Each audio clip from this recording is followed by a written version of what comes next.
Good morning, grade sevens. We'll be doing some writing and grammar conventions this morning. So what I'd like you to do, if possible, is to also take out your notebooks. Take out your notebooks so that you can have a look what we are doing. And you can also take some notes. So we have here verb moods. So why do we need to do verb moods? This helps us in our writing. It helps us in understanding the message that people are conveying to us when having a conversation. So there are 5 different verb moods. Firstly, we have the subjunctive mood. We have the indicative mood, the imperative mood, the infinitive mood, and the conditional mood.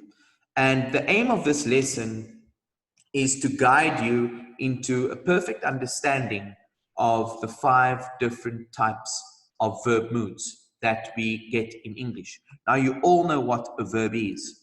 A verb is an action word. It is something that we can do. It's also a having and a being condition.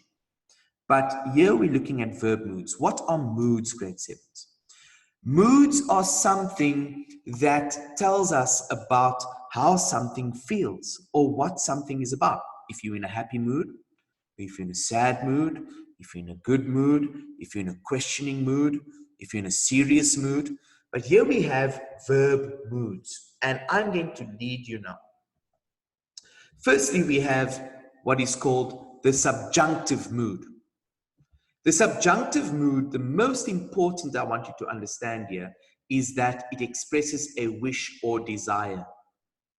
Now, when I wish for something or I desire for something, desire is like I long for something, I want something badly.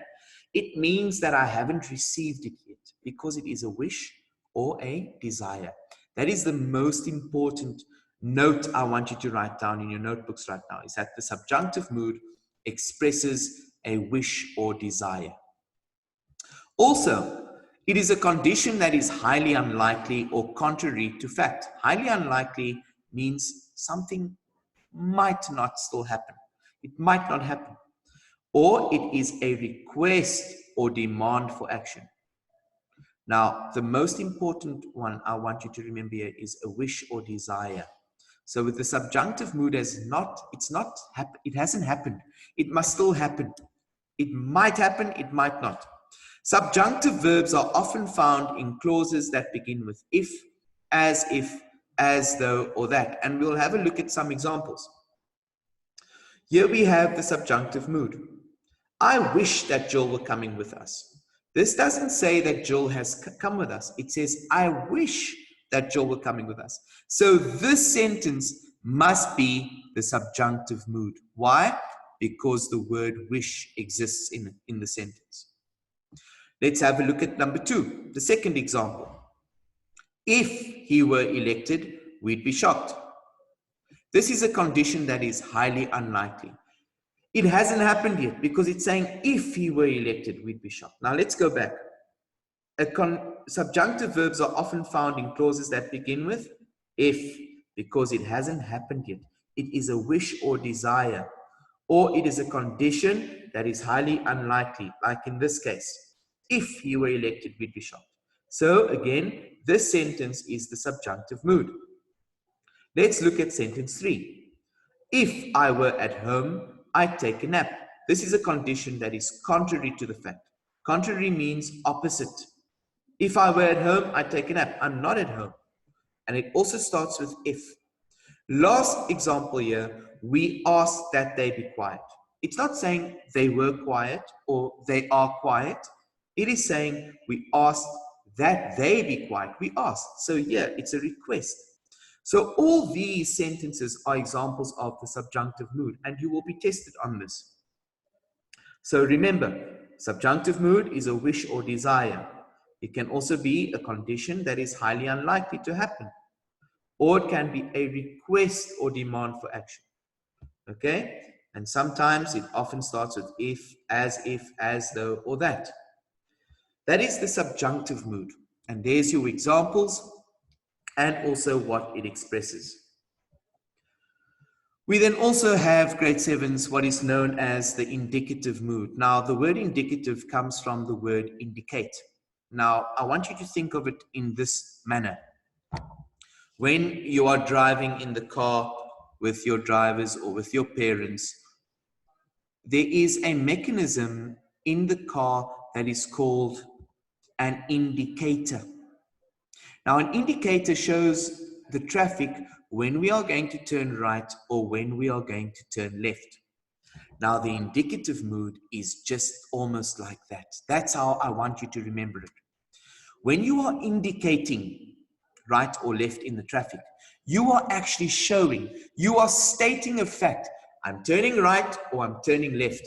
Now, the indicative mood is similar. The indicative mood is used for statement of fact. I want you to remember it like that. It's a statement of fact. It is indicating something. It is showing a fact, whether I'm turning right or whether I'm turning left. Examples. Jill is coming with us. It is indicative mood because it's a fact. It's stating the truth. Whereas if I had to say, I wish Jill were coming with us, it would then be subjunctive because it has not happened. He will not be elected. Elected in this context means chosen. It's saying a fact. It's a statement of fact. So it is indicating to us. It is showing us information. Indicative mood shows us factual information. I am at home. They are quiet. Where we looked at the previous ones, we asked that they be quiet would be subjunctive because it's requesting, it's asking. It's not stating fact, whereas indicative mood states the fact. They are quiet, so it must be indicating. So the indicative mood I want you to write down is for statement of fact. And write down 2 examples here from this PowerPoint in your notebooks. Let's look at the next verb mood. Now, here we have imperative mood. Now, imperative is a synonym for the word important. Imperative is the same meaning as important. Now, when something is important to do, like your mother might command you, put on your shoes or do your homework, the imperative mood is the form of the verb that makes direct commands or requests. It's direct command. When I tell you to do something, it is important. And that's how I want you to remember when the mood is imperative. Okay, for example, sit still, it's a command. Be quiet, a command. Come here now, a command or a direct request. So imperative means important. And I want you to write this down. The imperative mood is the form of the verb that makes direct commands or requests. I want to go back quickly to the very first one, which was the subjunctive mood. Remember, the subjunctive mood is a wish or a desire, most importantly. And there were your examples. The indicative mood was indicating a statement of fact. Okay, so something that is happening or has happened. It is true. It is indicating to us. It's a statement of fact. And then we have the imperative mood, which means important, and it makes direct commands or requests. And I want you to think of your own examples that you can add at the subjunctive, the indicative, and the imperative. And then we also have the infinitive mood. Now, I want you to think about the word infinity. Infinity means forever. Okay, so here we see the infinitive mood is that form of the verb which is not limited to a subject or which has no subject. So here we see in these examples, there's no subject. The infinitive verb is often preceded. Preceded means the word to comes before the verb, the main verb. So here we see to eat, to run. Okay, when we want to know if it's the infinitive mood or not, we will see the word to in front of the main verb. Then we know it is the infinitive mood. So here we see to eat, to run. When the word to is in front of the main verb, we call it the infinitive mood. Right, the next one is the conditional mood. Now, a lot of you have been in a situation with your parents when they have obviously told you, if you do well this semester, I will take you on vacation. If you do well this semester, I might buy you an iPhone. Or if you do well this semester, I might do this for you. Those are all conditions. So that's the conditional mood. The conditional mood is used in conditional sentences to express a proposition whose validity is dependent on some condition, possibly counterfactual. For example, I shall buy you a phone if you pass your exams.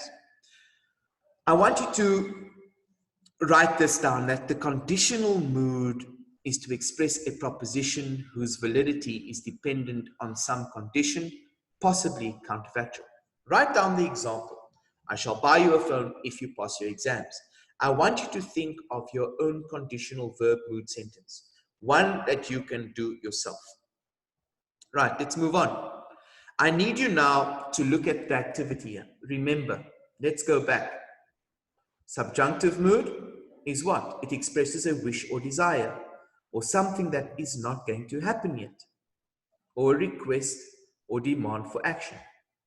So often we see the words wish, and most of the subjunctive has not happened yet. It is highly unlikely to happen, or it is a wish or desire. The indicative mood, remember, shows us statement of fact. It is happening or it has happened. It indicates something to us, remember? The imperative mood, imperative means important. So important, it shows us a direct command or request that we must do something. Sit still, be quiet, come here now. Imperative mood. The infinitive mood, I just want you to remember in the infinitive mood for now that it is the main verb is preceded by the word to. Then we have the conditional mood. Remember, on condition that you do this, I will do that for you. It is a proposition, okay? So I shall buy you a phone if you pass your exams. Conditional mood. And now I want you to have a look at this activity and take about two minutes to try and complete just questions 1 to 5. The rest will be part of your homework.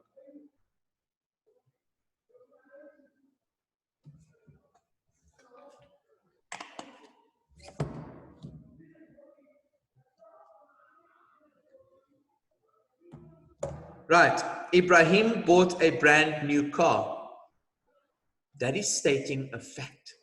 So it must be the indicative mood because it's indicating a fact to us. It's a statement of fact because it's true. Abdul Hakim came to the games day. That is also the indicative mood. It's a statement of fact. It's telling us what Abdul Hakim did. When you complete your work, you will receive a chocolate. That's conditional mood. Okay? Because it's saying when you complete your work, you will receive a chocolate. On condition that you complete your work, you will receive a chocolate. So that is the conditional mood. Come here immediately. Number 4. That is the imperative mood. It's giving a command. I wish we could be at school. That is the subjunctive mood. It is a wish or a desire. It hasn't happened yet. And it might be highly unlikely. It might not happen. For your homework, grade 7s, for today, I want you to refer back to this PowerPoint on this recorded lesson, and I want you to write sentences of your own, expressing your understanding of the indicative, imperative, subjunctive, and conditional moods. You must write sentences of your own, not the examples shown in the PowerPoint. And then in your perspectives, I need you to complete page 369, please. The read it and write it questions based on mood of the verb. Thank you, grade 7s, for today.